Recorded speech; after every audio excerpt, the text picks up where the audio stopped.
Hi fellas, என் தமிழ் சேனலுக்கு உங்களை வரவேற்கிறோம். இன்றைக்கி ஒரு அம்மாவாக என்னோடய ஹேண்ட்பேக்கில் நான் என்னெல்லாம் வெளியில் போகையில் எடுத்துகிட்டு போகிறேங்கிறத உங்களுக்கு காட்டுறேன். மெயினாக நீங்கள் ஒரு ஹேண்ட்பேக் வாங்க போகிறீங்க அப்படின்னா ஃபஸ்ட்டு நீங்கள் என்ன பார்க்கணுன்னா, அந்த ஹேண்ட்பேக்கில் நிறையா ஸ்பேசஸ் இருக்கா, உங்களுக்கு ஜிப்பர்ஸ் நிறையா இருக்கா, நீங்கள் என்னெல்லாம் நீங்கள் கொண்டு போவீங்க மெயினாக அப்படிங்கிறத திங்க் பண்ணி அதுக்கேற்ற மாதிரி நீங்கள் ஹேண்ட்பேக் வாங்கணும். செகண்டு, நீங்கள் ஹேண்ட்பேக்கை ஷோல்டரில் போட்டிங்கன்னா ஷோல்டரில் போட்டு பசங்களை தூக்குற மாதிரி, பசங்களை ஹேண்டில் பண்ணுற மாதிரி அந்த ஹேண்ட்பேக் இருக்கணும். இந்தாங்க பிடிங்க அப்படின்னு சொல்லி இன்னொருத்தவங்களை கொடுத்துட்டு நம்ம ஒரு வேலையை பார்க்குற மாதிரி இருக்கக்கூடாது. ஸோ ஷோல்டர் பேக் மாதிரி, நம்ம ஷோல்டரில் போட்டுக்கிற மாதிரி, கையில் ஹோல்ட் பண்ணுற மாதிரி இருக்க மாதிரி நீங்கள் ஹேண்ட்பேக் பார்த்து வாங்கிக்கிங்க. அதான் மெயின். ஃபஸ்ட்டு இது என்னோடய ஹேண்ட்பேக்கு. என்னோடய ஹேண்ட்பேக்கில் 3 பார்ட்டிஷனிங் இருக்குது. 3 பார்ட்டிஷனிங்லேயும் நான் என்னெல்லாம் கேரி பண்ணுறேங்கிறத உங்களுக்கு ஃபஸ்ட்டு மெயினாக காட்டுறேன். இதில் நான் ஷோல்டரில் போட்டுக்கிற மாதிரி பெரிய ஹூக்கும் இருக்குது. இதை யூஸ் பண்ணி என்னோடய பேக்கை நல்லா ஷோல்டரில் போட்டுக்க முடியும். இது என்னோடய சைட் பாக்கெட். இந்த சைட் பாக்கெட்டில் நான் எப்போவுமே ஹோம் கீ எடுத்துகிட்டு போவேன். ஹோம் கீயை எப்போவுமே பேக் உள்ளே போடாதீங்க. நீங்கள் டக்குன்னு தேடி எடுக்கையில் அது ரொம்ப கஷ்டமாக இருக்கும். ஸோ தனியான செப்பரேட் பேக்கெட்டில் அதை போட்டு யூஸ் பண்ணுங்கள். ஸோ இது ஃபஸ்ட்டு பவுச்சில் மெயினாக நான் என்ன வச்சுருக்கேன் காட்டுறேன். இது என்னோடய டைரி. எனக்கு எழுதுறது ரொம்ப பிடிக்கும். என்னன்னாலும் நான் எழுதி வச்சுக்குவேன். Dream big little one. இது எனக்கு ரொம்ப பார்த்தோன்னே ரொம்ப பிடிச்சிச்சு, அதனால் இதை வாங்கினேன். ஸோ எழுதுறது ரொம்ப பிடிக்கிறனால எனக்கு பெண்ணும் என் கூடவே இருக்கும். என் சின்ன சின்ன விஷயங்களை நான் எழுதி வச்சுக்குவேன். ஜஸ்ட்டு கவிதை அந்த மாதிரிலாம் எழுத மாட்டேன். நான் என்ன வேலை பார்க்கணுன்னு நினச்சேன் கூட அதை எழுதி வச்சுக்குவேன். திடீர்னு எனக்கு தோன்றதை எழுதி வச்சுக்குவேன். நார்மலாக ஃபோன் எடுத்து நோட் பண்ணி வச்சுக்கிறத விட எனக்கு எழுதி வச்சுக்கிறது ரொம்ப பிடிக்கும்.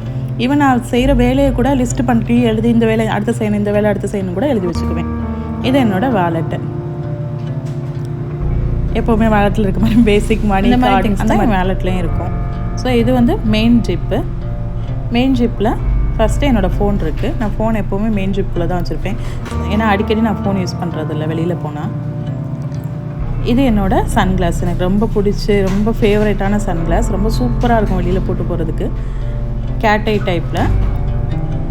இங்கே நான் யூஏயில் இருக்கனால எனக்கு சம்மர் ரொம்ப ஜாஸ்தி இருக்குங்கிறதுக்காக என்னோடய சன்கிளாஸ் எப்போவுமே நான் கையில் கேரி பண்ணுவேன்.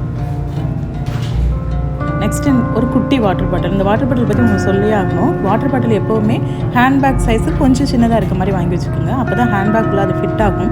ஸோ டக்குன்னு நம்ம எடுத்து யூஸ் பண்ணுறதுக்கும் ஈஸியாக இருக்கும், நம்ம கேரி பண்ணுறதுக்கும் ஈஸியாக இருக்கும். ஸோ அடிக்கடி தண்ணியை ஃபில் பண்ணி மாற்றி வச்சுக்கலாம்.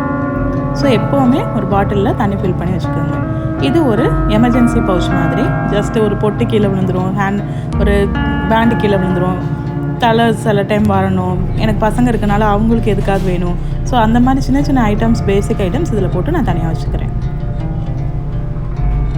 அதுக்கப்புறம் டயப்பர் என்னோடய சின்ன குழந்தைக்கு தேவைப்படுங்கிறதுக்காக டயப்பர் யூஸ் பண்ணுறேன். அவளுக்கு இப்போ 2.5 years ஆயிடுச்சு. இருந்தாலும் ஒரு எமர்ஜென்சி பர்பஸ்க்காக நான் கேரி பண்ணுறேன். இது மெயின் ஸ்நாக்ஸ் பாக்ஸ். என் பசங்களுக்கு ரொம்ப பிடிக்கும் நட்ஸு. நான் எப்போவுமே மேக்ஸிமம் இந்த நட்ஸ் பாக்ஸ் என் பேக்கில் இருக்கும். ஃபில் பண்ணி வச்சுக்குவேன். அவங்களுக்கு எப்போவுமே ரொம்ப பிடிக்கும். இதை ஓப்பன் பண்ணணும் கூட என் பொண்ணு எனக்கு வேணும்னு பக்கத்தில் நின்று நோண்டிகிட்டே இருந்தாள். ஸோ அவளுக்கு ஒரு வால்நட் கொடுத்துருக்கேன். அவளுக்கு ரொம்ப பிடிக்கும். ஆக்சுவலாக 2 பேருக்குமே ரொம்ப பிடிக்குங்கிறதுக்காக நான் எப்போவுமே நட்ஸ் மட்டும்தான் கேரி பண்ணுவேன். அது பசிக்கும் உங்களுக்கு கரெக்டாக இருக்கும். நெக்ஸ்ட்டு நம்ம பார்க்க போகிறது அடுத்த பவுச். இதில் என்ன இருக்குன்னா டிஷ்யூ. மேக்ஸிமம் நீங்கள் ஒரு அம்மாவாக இருந்தீங்கன்னா கண்டிப்பாக சில பேசிக் ஐட்டம்ஸ் வேணும்ல, அதில் டிஷ்யூ பேப்பர் ரொம்ப முக்கியம். ஏன்னா எப்போ பசங்க என்ன பண்ணுவாங்கன்னே தெரியாது. ஸோ அதுக்காக ஒரு டிஷ்யூ. இந்த பேக்கெட் டிஷ்யூ எனக்கு ரொம்ப பிடிக்கும். ஜஸ்ட் இதை ஓப்பன் பண்ணி நம்ம டிஷ்யூ யூஸ் பண்ணிக்கலாம். இது ட்ரையான டிஷ்யூ.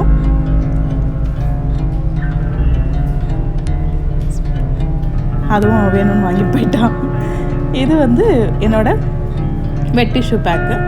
ஸோ அகெயின் குழந்தைங்களுக்கு கையில் ஏதாவது சாப்பிடுவாங்க, சாக்லேட் சாப்பிடுவாங்க, வாய் ஃபுல்லாக ஆப்பிக்குவாங்க, ஐஸ்கிரீம் சாப்பிட்டாலும் அப்படி தான் செய்வாங்க. ஸோ அவங்களுக்கு தேவைப்படுங்கிறதுக்காக இது ஒரு வெட் டிஷ்யூ. எப்போவுமே இதெல்லாம் நீங்கள் பேசிக்காக கேரி பண்ணுங்கள். டக்குன்னு நம்ம போய் தண்ணி தேடிட்டு இருக்க முடியாது, இது பண்ண முடியாது, அதுக்காக. ஸோ அடுத்து ஒரு சர்ப்ரைஸ் உங்களுக்கு. இது என்னன்னு நீங்கள் கண்டுபிடிங்க. இது நார்மல் டிஷ்யூ 2 பேக் வச்சுருக்கேன். இது என்னன்னு கண்டுபிடிச்சிட்டிங்கன்னா எனக்கு கமெண்ட்டில் சொல்லுங்கள். இதை நான் உங்களுக்கு ஓப்பன் பண்ணி காட்டுறேன். எனக்கு ரொம்ப பிடிச்ச ஒரு பர்ச்சேஸ் இது. ஓப்பன் பண்ணி பார்க்கலாம் என்னன்ட்டு.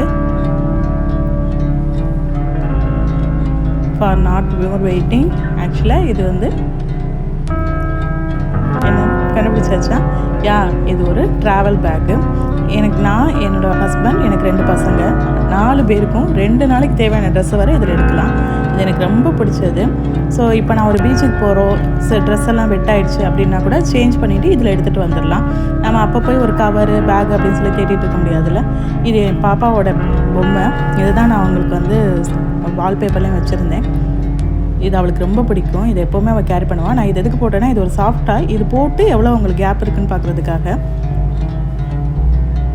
ஸோ இதனால் பெரிய பேக்கு, பட் ஆனால் ரொம்ப காம்பேக்டாக நம்ம க்ளோஸ் பண்ணி வச்சுக்கலாம். இந்த மாதிரி ஒரு நீங்கள் எப்போவும் இது மாதிரி உங்களுக்கு கிடைக்கலன்னா ஒரு கவரு, பிளாஸ்டிக் கவர்ஸு இல்லை பேக்ஸ், சின்ன பேக்ஸ் அதை வந்து ஃபோல்ட் பண்ணி உள்ளே வச்சுக்கோங்க. ஸோ எப்போ வேணாலும் நம்மளுக்கு அது தேவைப்படும். ஏன்னா நம்ம ஹேண்ட்பேக்கில் எல்லாத்தையும் போட்டு டப்படி கொண்டு வர முடியாது. டக்குன்னு ஒரு விஷயத்தை நம்ம வாங்கணும் இல்லை எடுத்து கேரி பண்ணி கொண்டு போகணுன்னா இந்த மாதிரி ஒரு பேக் வச்சுருந்திங்கன்னா ரொம்ப யூஸ்ஃபுல்லாக இருக்கும். ஸோ இது என்னோடய பெஸ்ட்டு பை ஆக்சுவலாக நான் சொல்லுவேன். இதை ஃபோல்ட் பண்ணி திருப்பி நம்ம வச்சுக்கிறதும் ஈஸி. ட்ரெஸ் கூடயும் அப்படியே நம்ம வாஷ் பண்ணிவிட்டு திருப்பி வெட் பண்ணி அப்படியே ஃபோல்ட் பண்ணி வச்சுக்கலாம். சில பாக்ஸ் நம்மளால் ஓப்பன் பண்ணுவோம், பட் ஆனால் ஃபோல்ட் பண்ண முடியாது. அந்த மாதிரி நிறைய கஷ்டம் இருக்குது. இது ரொம்ப ஈஸியாக நம்ம ஃபோல்ட் பண்ணிடலாம். ரொம்ப ஈஸியாக நம்ம வந்து அக்சஸ் பண்ணலாம். அதே மாதிரி கேரி பண்ணுறதுக்கு ரொம்ப காம்பேக்டாக, ரொம்ப குட்டியாக சூப்பராக இருக்கும். உங்களுக்கு கிடச்சிச்சின்னா கண்டிப்பாக வாங்கி வச்சுக்கோங்க.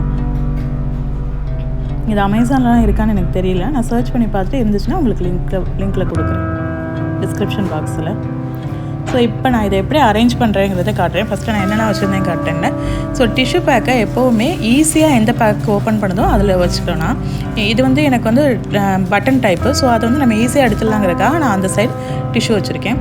மெயின் பேக்கில் நீங்கள் ஸ்நாக்ஸு, வாட்டர் பாட்டில், ஸோ ரொம்ப பொறுமையாக நம்ம கொஞ்சம் மெதுவாக எடுத்தால் போதும் அப்படிங்கிற விஷயத்த வந்து நீங்கள் மெயினை உள்ளே வச்சுக்கிற மாதிரி வச்சுக்கோங்க. ரொம்ப ஃப்ரீக்வெண்ட்டாக யூஸ் பண்ணுறத ஃப்ரீக்வெண்ட்டாக நம்ம அக்சஸ் பண்ணுற மாதிரி வச்சுக்கோங்க. பேம்பர்ஸ் வைக்கிறேன். அதுக்கப்புறம் என்னோடய காஸ்மெட்டிக்ஸுங்கிறப்ப நான் வந்து இந்த மாதிரி மேக்கப்ஸ் அந்த மாதிரி எதுவுமே கேரி பண்ண மாட்டேன். அதில் எனக்கு இன்ட்ரெஸ்ட்டு இல்லை, நான் பண்ணவும் மாட்டேன். ஸோ அதனால் எனக்கு அந்த மாதிரி ஐட்டம்லாம் கிடையாது. வேணும்னா நீங்கள் ஒரு பவுச் போட்டு வச்சுக்கலாம். அதையும் என்னோடய வேலெட் எப்போவுமே சைடில் வச்சுக்குவேன்.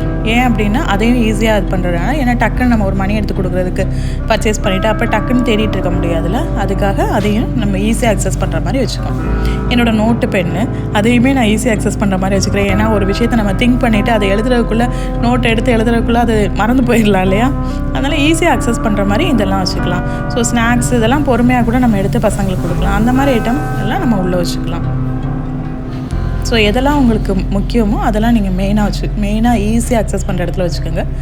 நார்மல் விஷயத்த மற்ற உள்ளே வச்சுக்கோங்க. ஸோ எப்போவுமே நான் சொன்னது மாதிரி கீயை வந்து தனியான பவுச்சில் வச்சுக்கோங்க. சைட் பேக்கெட் இருந்துச்சுன்னா அதில் வச்சுக்கோங்க. ஸோ அந்த மாதிரி வைக்கிறப்ப தான் உங்களால் ஈஸியாக அதை அக்சஸ் பண்ணி எடுக்க முடியும். ஏன்னா கீயை உள்ளே போட்டிங்கன்னா அது எடுக்கிறதுங்கிறது பெரிய வேலை இல்லையா. ஸோ இவ்வளோ தான் என்னோடய ஹேண்ட்பேக்கு. என்ன இருக்குதுன்னு பார்த்தீங்களா. நீங்கள் உங்கள் ஹேண்ட்பேக்கில் இதை விட என்ன கேரி பண்ணுவீங்கன்னு எனக்கு கமெண்ட் பண்ணுங்கள். இந்த ஹேண்ட்பேக் எப்படி இருந்துச்சுன்னா நீங்கள் கமெண்ட் பண்ணுங்கள். தேங்க்யூ ஸோ மச் ஃபார் வாட்சிங். எங்கள் வீடியோஸ் பிடிச்சிருந்தா எங்கள் சேனலுக்கு சப்ஸ்கிரைப் பண்ணுங்கள், லைக் பண்ணுங்கள், உங்கள் ஃப்ரெண்ட்ஸ் கூட ஷேர் பண்ணுங்கள். உங்களுக்கு எதாவது டவுட்னா கமெண்ட் பண்ணுங்கள். Thank you so much. Subscribe to in Tamil channel.